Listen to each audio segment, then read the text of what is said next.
You are listening to Blue Please here on WoW Radio with myself, Total Biscuit. I think it's very important to note that during the music break I consumed a Magnum ice cream, and you didn't. Right. I've got some talking to do, as I generally do.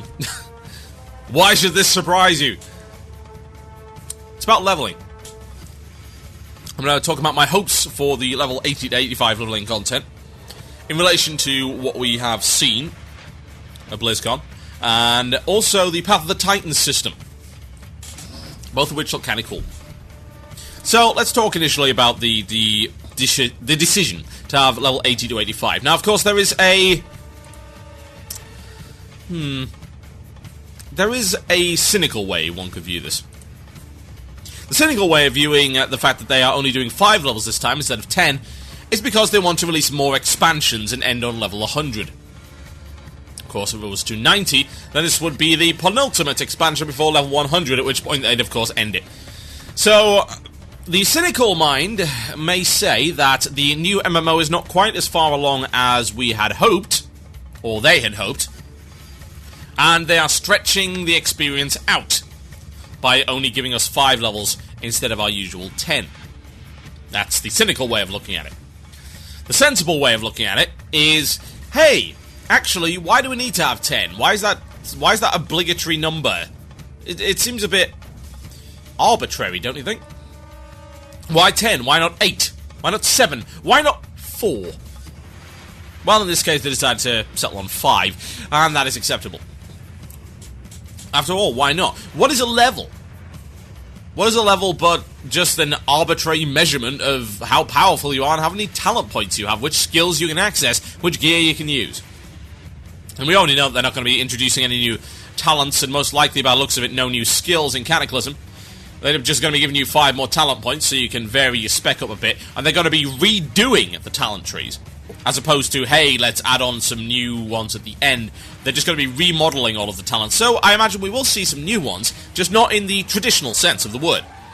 So it's like, oh, what's the new... Oh, God, what would it be? Because what are we on? 51 point talents now? Or is it 61? I can't remember. It's 51, I think. Yeah, instead of having, oh, well, what's the new 56 point talent? It's more of a case of they're going to broaden the talent trees and fix all of the stuff and get rid of all of the really terrible talents.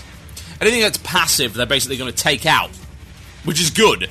And they're going to replace it with some more interesting stuff.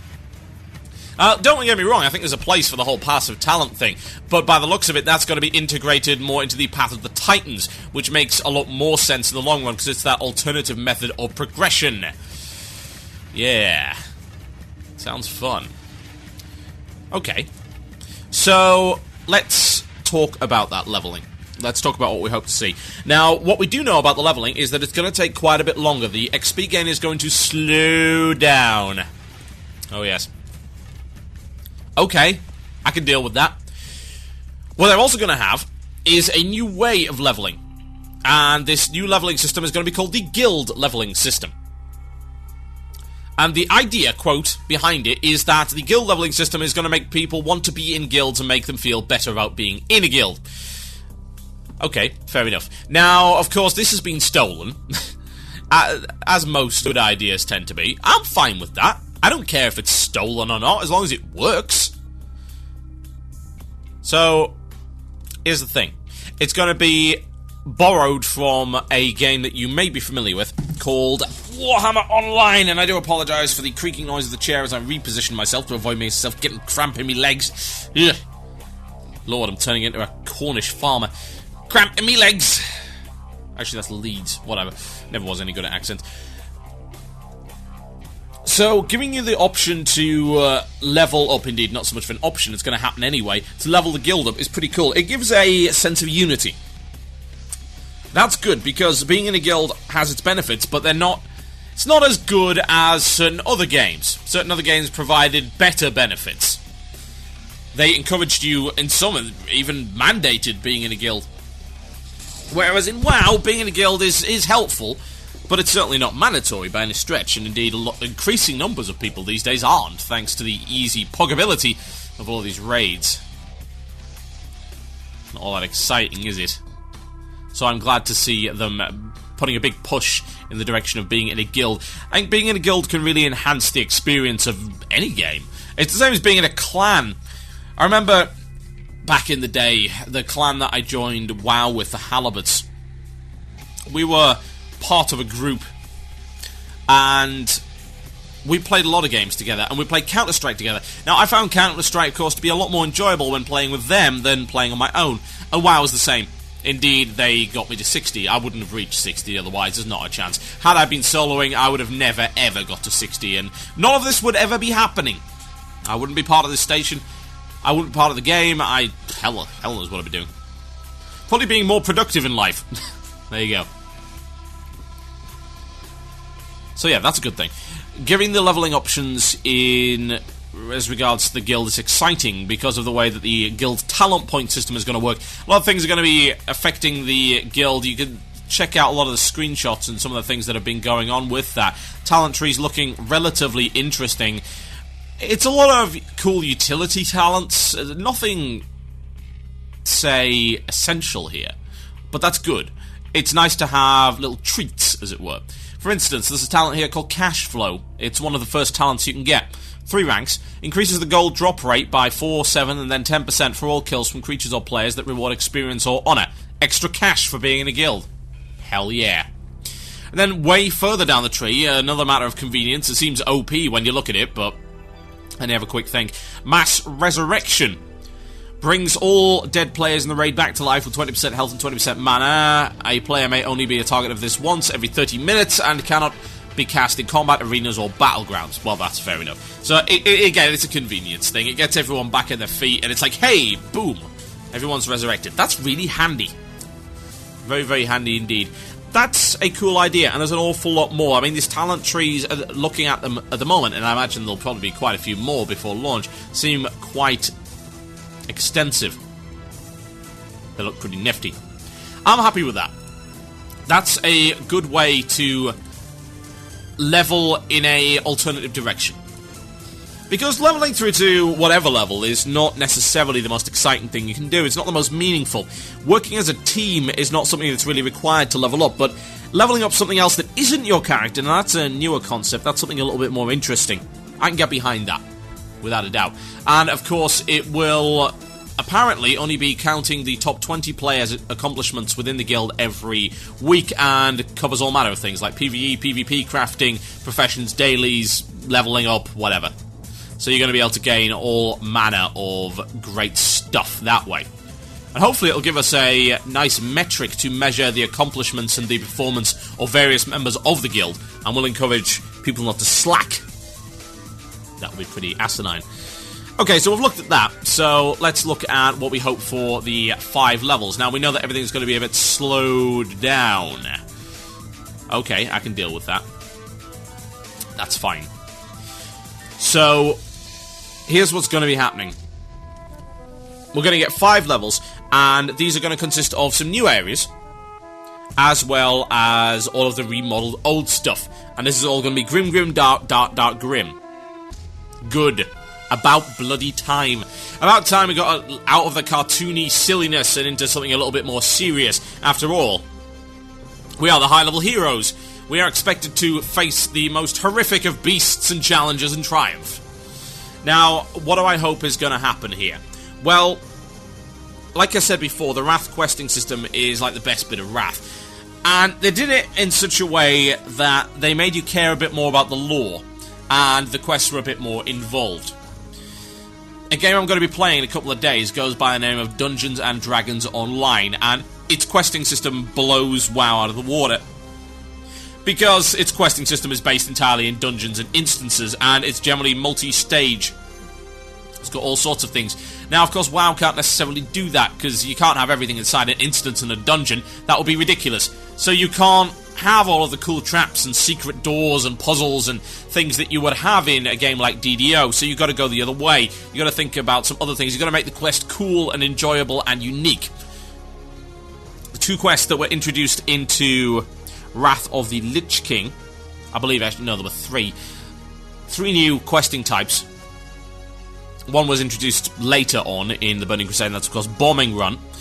Gets a bit old after a while, unfortunately. And then there was the vehicle quest and the magic wand, as I like to call it. That is the use an item in order to accomplish an otherwise impossible goal.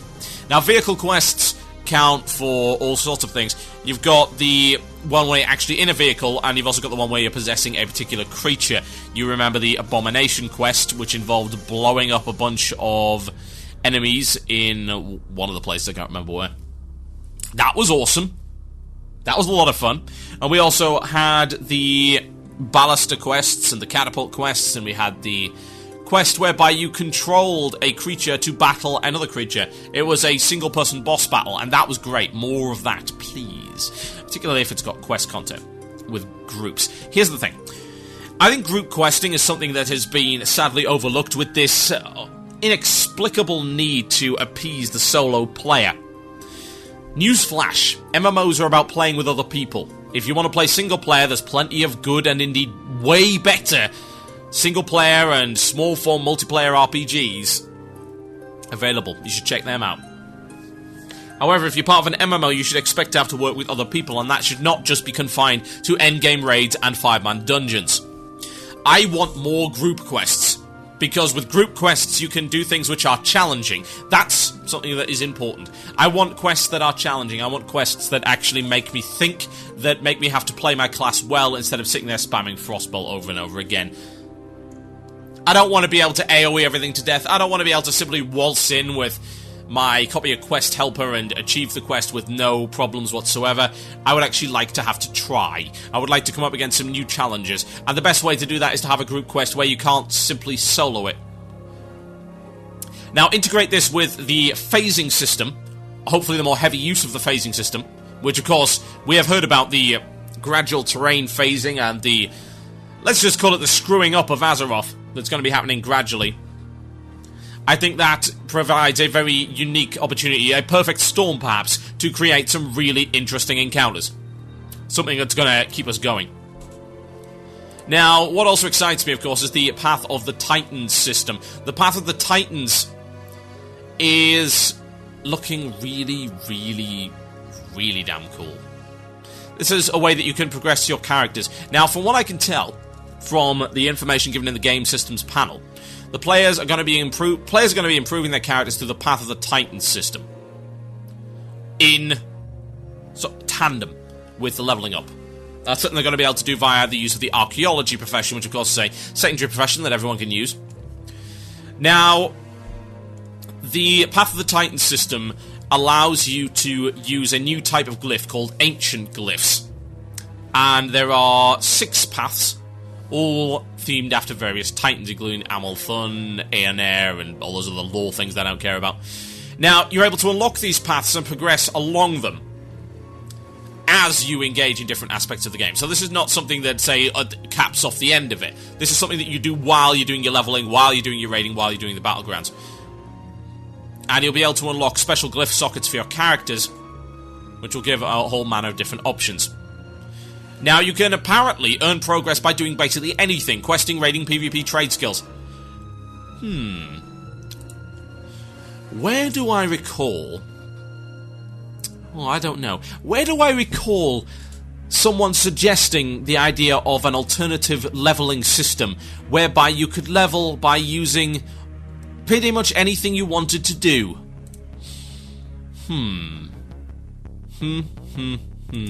Oh yeah, that was me. It's so good being right, especially when it's being right about something good. It's nice to be right about things which are bad as well, don't get me wrong, but it's much better to be happy and right about something that's going to genuinely benefit the player base.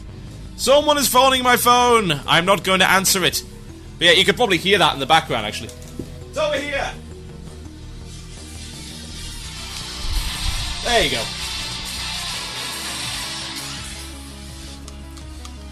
Okay, I said I was an egomaniac, I wasn't kidding. Right. Anyway, it's so great to see that they're actually taking the idea on board. Of course, I don't take credit for it, much as I'd like to. No doubt they came up with it first. The idea of being able to progress by doing things that you want to do, instead of being forced into doing something that you don't want to do, but the game wanted to do. The hoops that the game wanted to jump through. Bugger that, quite frankly. Path of the Titan's looking very exciting. I'll be going into much greater depth over future shows with the Path of the Titan system, particularly as more information comes out. So I'm going to be doing the Illusion of Choice right after this break. But I want to conclude briefly and just say that you can be cynical all you want, but to me, Cataclysm is a very real and tangible thing that indicates that they are listening to what we want as a player base. Really. Not everyone's going to be happy, but I am. I'm excited. Without a shadow of a doubt. I'll be right back after this, folks. Enjoy.